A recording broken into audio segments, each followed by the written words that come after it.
Hey guys, my name is Jason with Mount Baker Mining and Metals, and this is a printed circuit board. Just like you'd find in your computer, laptop, any of your electronics at home. This is going to be the most sought after, highly valued ore in the future. We've developed a really simple, easy process to take this printed circuit board and turn it into this, which is all the valuable metals contained in the board without any of the junk. So I want to show you some clips right after this of how we take this, run it through the hammer mill, crush it up, liberate all the metals from the plastic and the waste, run it over our shaker table to separate out all the valuable metals from all the plastic. But then at the end of the video, I'm hoping you guys can help me out because I want to understand and learn a process to take this material, all the value, and take it from a mixed metal state and turn it into refined metals. This is a bunch of cell phone boards. And we're going to run these through our PCB system and try and recover the precious metals off them.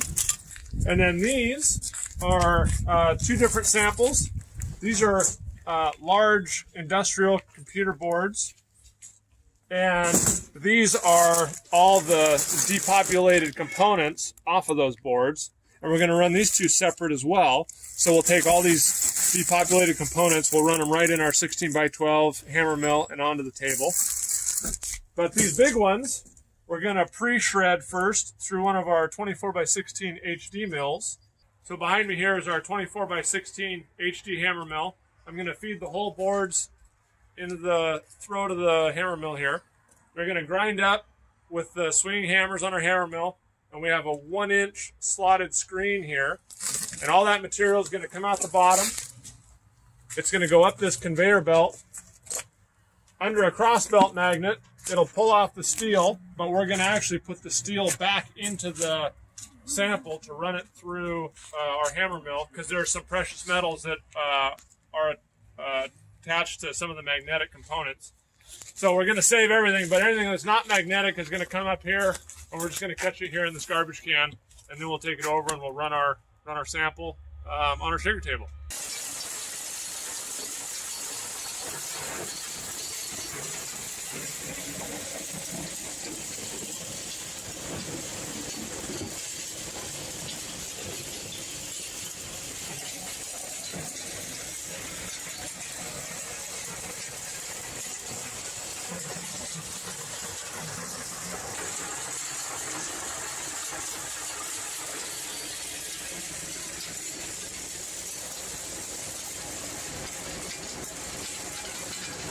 And here's all our stuff ground up and ready for processing. All right, so now we're gonna run our stuff through our PCB system. And this is a 16-inch by 12-inch hammer mill.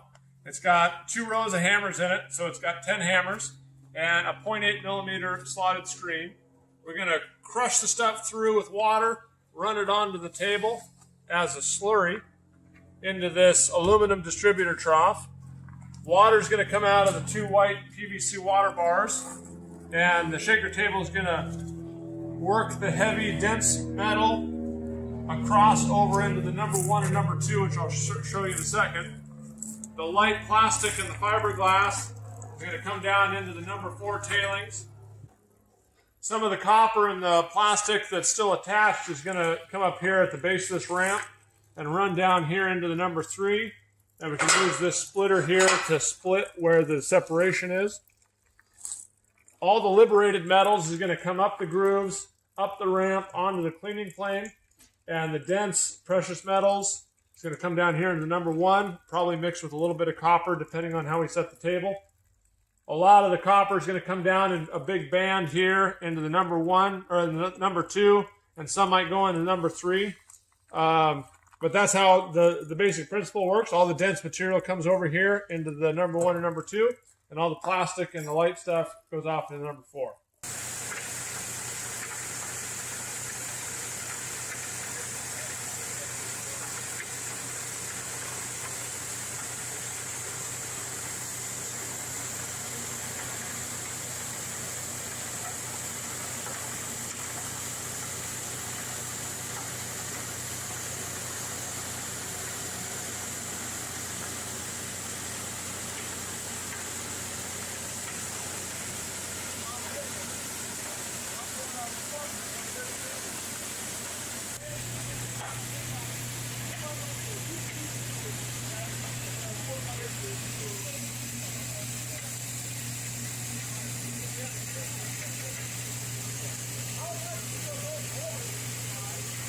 All right, so here's our number 1 and our number 2 from the cell phone boards.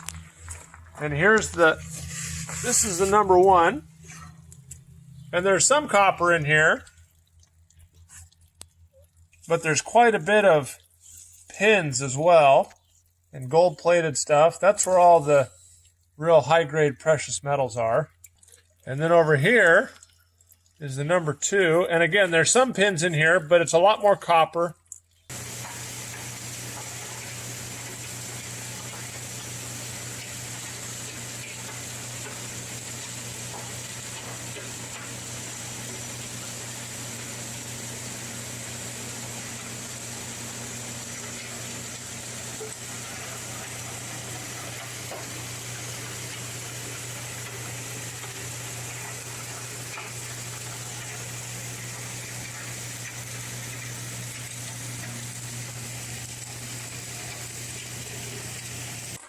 All right, here's our results from the whole populated board, and they look very similar to the cell phone results. Here's some copper, lots of pins, white metal in there.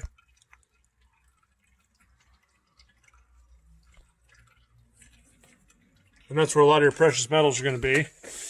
Then here's the number 2. Quite a bit more red metal. There's still a few pins and stuff in there, but a lot more copper. Here's the number 3 middlings. A lot of copper and a little bit of the resin. And then here's the number 4, which again is mostly just 100% plastic and resin. And these boards are somewhere in the range of about 100 to 200 grams a ton of gold and about 400 grams a ton of silver. All right, so here's the results from our depopulated boards, and this is just the components. And you can see here's the number 1,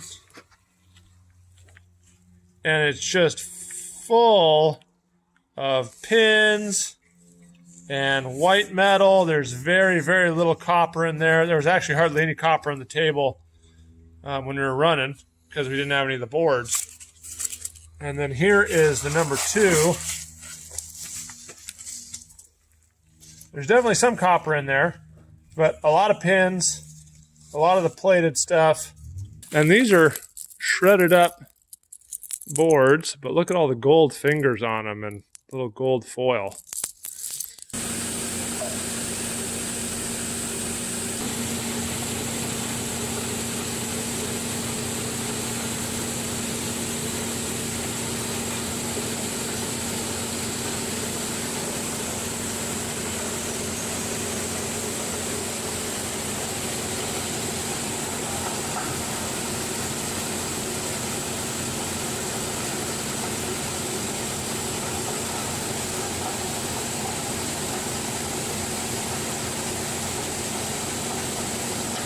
This is shredded up, I think he said lithium ion batteries.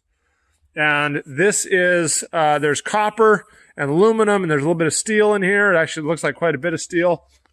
But if you get up close, he says there's also some black metallic powder in here that I think we can recover on our shaker table.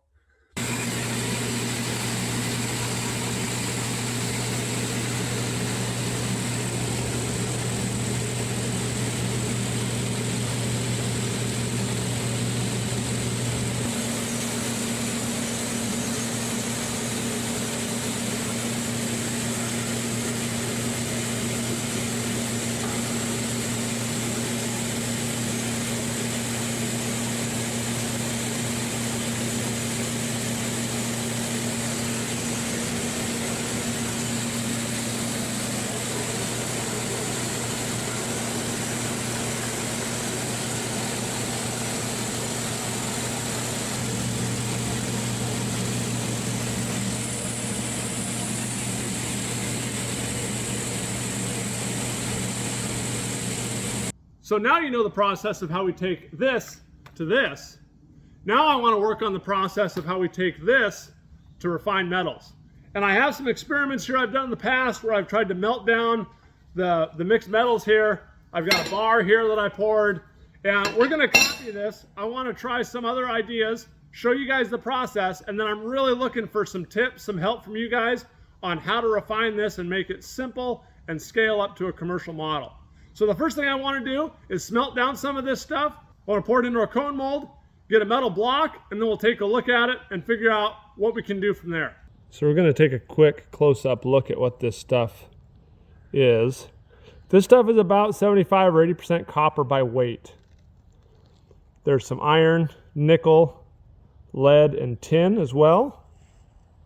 And I've got some XRF readings I'll show you a little bit later.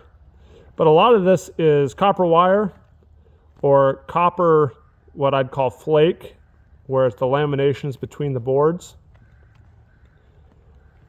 There's some pins there that are plated in gold. And a lot of solder, that lead tin solder, is where some of those lead tin readings we get come from. But that's the basic stuff we're going to be smelting down. Now let's go over a smelting recipe. We're going to start with a 500 gram sample. So we're going to start mixing up our recipe here. And I've kind of decided that smelting recipes are as much art as there is science. This is soda ash. I'm going to add about 100 grams of soda ash. This will help absorb some of the oxides. Next, I've got anhydrous borax. I'm going to add about 100 grams of that as well. This will do a real good job of absorbing those oxides. And since this is mostly metal, we don't need a whole lot of flux. This is silica sand. Going to add about 50 grams of that. This here is the secret sauce to the whole thing. This is potassium nitrate. I'm going to add somewhere between 5 and 10% of the total weight. So we're looking for 25 to 50 grams. Kind of get it somewhere in the middle. How much do I have there? There you go. About 35 grams or so. That is really important. I found that if I just melt it down with flux and no potassium nitrate, it doesn't all nice conglomerate down into a metal pyramid. You get a bunch of junk on top. But when you use the potassium nitrate, you oxidize some of those minerals that are difficult to melt, like iron and nickel. And once those go away as oxides, then the copper and the other base metals melt down into a really nice pyramid, metal pyramid, something like that, nice and smooth. I did the same thing with this bar. So you really need that potassium nitrate. The other thing that does for us is it gets rid of some of those lower value base metals that we don't want. Iron is not worth recovering. Nickel might be, but there might not be enough of it. It just gets in the way. The aluminum, if there's any aluminum in there, get that out of there. And so we really want to get down to the copper and the precious metals. Put a lid on this, shake it all up. Here's what it looks like. I'm going to reuse this crucible. Not too terribly worried about contamination. And one more thing, you don't want to add too much potassium nitrate because you'll start getting boil overs in your crucible. So right in that 5 to 10% range is pretty good. We're going to use our fire clay crucible, take it over to the furnace, and get this melting down.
Here's our last pour, and I added a little bit more potassium nitrate, about 65 grams, and I just used borax for this. I've used 150 grams of borax.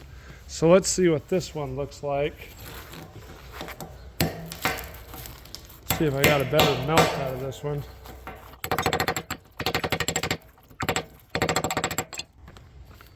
I don't know, see if I can get it cleaned up a little bit more, but riddle me this here. Why do I get two different colors out of the same stuff? This one's much more coppery in color. This one's more white, gray.